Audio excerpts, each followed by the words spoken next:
You ready, pal? Oh yeah. Alright, let's do it. Hey, I'm Matt, a digital content creator from the north of England. I work in interiors, menswear and design. In my spare time when I'm not watching Seinfeld, we've been enjoying renovating our house, and for the past 5 years we've been doing as much by hand as possible. I enjoy fixing things, and the most rewarding part of it is seeing it all come together. I've been into packaging design and craft for as long as I can remember. It's always been my thing, but that's enough about me. Victorinox has invited me to unbox something very special today, so let's get on with it. To commemorate the 125th anniversary of the first ever Swiss Army knife, Victorinox have recreated a replica of the original from 1897. Every single aspect of the knife and its packaging has been designed, printed and assembled in Switzerland. And here's me stressing out if my coffee's too weak in the morning. Alright then, on to the fun bit.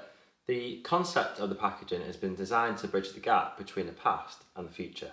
It has several layers, and as you open each layer, it reveals a different point in time.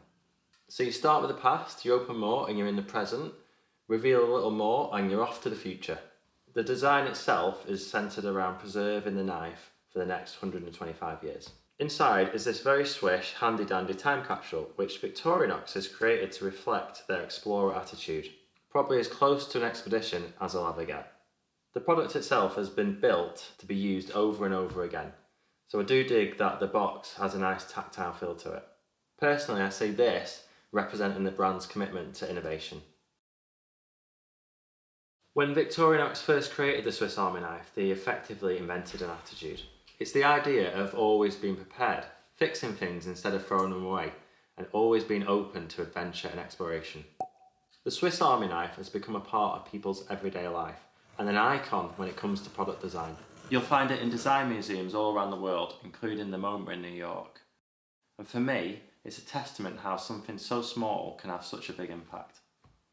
There are 9,999 of these available, as you'll find on the unique certificate, which nicely describes a knife as a testimony of traditional craftsmanship. And to put things into perspective, Victorinox currently produce around 45,000 units per day. So this one is pretty special stuff.